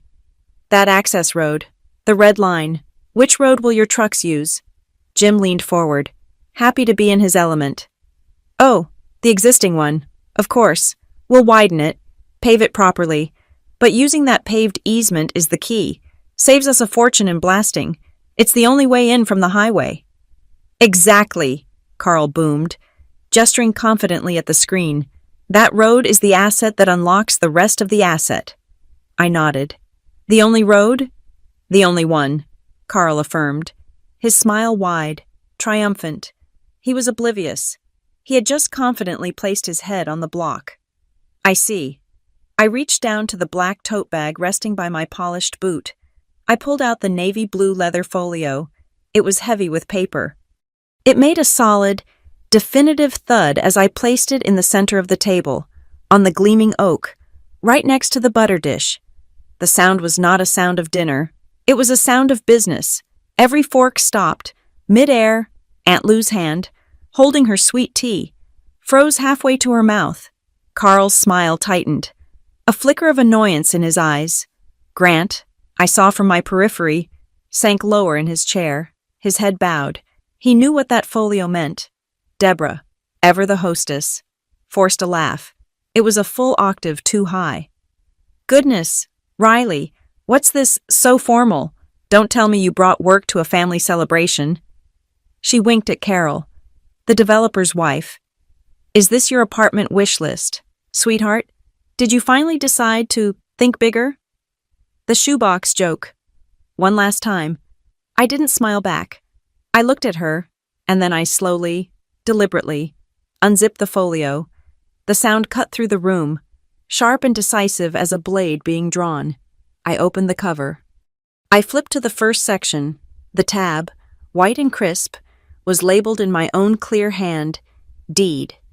This, I said, my voice clear and carrying to every corner of the room, is not a wish list. I turned the binder to face my father. This is the transfer on death deed for the Hollis Orchard, parcel ID number 447A, filed with the Buncombe County Register of Deeds. I didn't need to read the whole thing. I had memorized the relevant clauses. I looked at Carl, his face a mask of confusion. I'll skip to the operative part. It describes the property. Thence north 88 degrees, to a stone marker. It describes the assets, including all appurtenant rights, specifically Hollis Orchard, the residential structure known as the Lake Parcel, and all associated water rights. I paused, letting the legal weight of those words settle in the glowing room. And then, I continued, there is the beneficiary clause. Upon the death of the grantor, Evelyn R. Hollis, all right, title, and interest in the aforementioned property shall be conveyed to and vest immediately in. I lifted my gaze from the page. I looked directly at my father. I looked at my mother. Riley M. Ashford. I let the name hang in the air. It was recorded as index number 7789B. 2 years ago, it bypassed probate entirely. The land was never part of the estate. It was never yours to put in an LLC. Dad, it was never yours to sell. Silence. A complete, stunned, vacuum of sound. The developer, Jim, had gone rigid, his roll halfway to his mouth. His wife's eyes were wide as saucers. Aunt Lou made a small, choking sound. Carl's face was a terrible thing to watch. The ruddy, confident color drained from it, leaving a pale, grayish-white slackness. Deborah just stared, her mouth slightly open, the hostess' smile frozen and horrifying. Savannah was the first to recover. She let out a sharp, nervous laugh that sounded like a startled bird. "Oh my God! Riles!" she scoffed, her voice shaking, but she was trying to regain control. That's a really cute mock-up, very elaborate. Did you print that at Kinko's very official-looking?" She reached across the table, her long, pale fingers and acrylic nails aiming to snag the page. "Let me see this deed." I didn't move a muscle. I didn't flinch. I just placed my left hand flat on the document, covering the text. She stopped. Her fingers hovered over the plastic sheet protector, then retreated, as if she'd been burned. I did not let go. "It's not a mock-up, Savannah," I said, my voice perfectly quiet. I flipped the page. The shpy sound of the plastic sheet protector was abrasive in the silence. Tab 2. I angled the binder so Jim could read the header. Easement control. I looked at him, and then at my father. "Dad, Jim, you were just discussing the access road, the only way in." This is the declaration of easement Grandma filed on the same day as the deed. It states, I tapped the highlighted paragraph, that the only paved access road is under the sole written consent of the owner of this parcel, me, and my filed notice of ownership change explicitly prohibits all commercial and heavy equipment access until a full safety and liability review is complete, which it isn't. Jim, the developer, was no longer looking at Carl with admiration. He was looking at him with the cold, hard stare of a man who has been lied to. This wasn't a family dinner, it was a deposition, and he'd just discovered his key witness was a fraud. I flipped the page again. Shp. And finally, tab 3 conservation credit. I looked at my mother, who was now trembling. Her eyes locked on the binder as if it were a bomb. You said Grandma would want this land to be a place of healing and growth. Savannah, you're right. You said we should add value. Mom, I agree. I turned the binder so everyone could see the crisp, official letterhead of the Blue Ridge Land Trust. This is the preliminary approval for a state conservation easement. This land isn't being developed. Jim, it's being preserved. On purpose. And this letter, Mom, this single piece of paper, it confirms a state tax credit. I tapped the final, beautiful number. For $240,000. That's the value of not bulldozing it. That's the value of reading the fine print. I took a slow, deep breath. No one else in the room seemed to be breathing at all. The atmosphere was tomb-like, suffocating, lit only by Deborah's stupid, festive lamps. I slowly, deliberately, closed the folio. The zipper was loud in the silence. A definitive, final zip. I rested my hand on the smooth, navy leather. I looked from my father's pale, stunned face to my mother's gaping, speechless horror, to Savannah's blotchy, furious red patches of confusion. You were building a family future, I said, my voice low, even, and carrying to every corner of the quiet room. You were selling lots. You were funding studios. You were spending money. I paused, letting the accusation land, letting it soak into the good china and the linen napkins. Now, let's talk about whose future you were spending. The words settled in the glowing, lamp-lit room and detonated in the silence. My father's face, which had been pale, now seemed to collapse inward, the ruddy confidence of the family patriarch crumbling to dust. He looked at Jim, the developer, who was staring at him with a look of cold, utter contempt. That's not possible, Carl stammered, his hand fluttering near the useless, glossy brochure at his plate. He turned his eyes, now wild with panic, to me. We can contest this. We'll take it to probate. There's an equitable share for family. He was grasping at legal terms he didn't understand, phrases he'd heard on television. The transfer on death deed bypassed probate. Dad, I said. My voice was not loud, but it was absolute. It was the voice I used to deliver a final audit. That's its legal function. The document is recorded. The title has vested. It is final. Jim, the developer, made a small, disgusted sound. He pushed his chair back an inch. A subtle, physical act of disassociation. He was already mentally shredding the brochure. Deborah, seeing the legal argument failing, pivoted instantly to her preferred weapon, honey-coated manipulation. Riley, sweetheart, she began, her voice a high, sweet poison. Let's not be so adversarial. This is a wonderful opportunity. Think of the synergy we can co-brand the preserve with Savannah's image. A Hollis Preserve by Savannah Holloway collaboration. It would be a mutual uplift, a win-win for everyone. I didn't answer her. Instead, I reached into the folio. I slid out the Hollis Preserve Welcome Code of Conduct binder I had created. I pushed it smoothly across the polished oak table. It stopped in front of her plate. These are the new access protocols, I said. They require 48 hours notice for any visit, a signed liability waiver, and proof of insurance for any guests. I then took a single, thin sheet of cream-colored paper from the folio's front sleeve and placed it gently on top of the binder.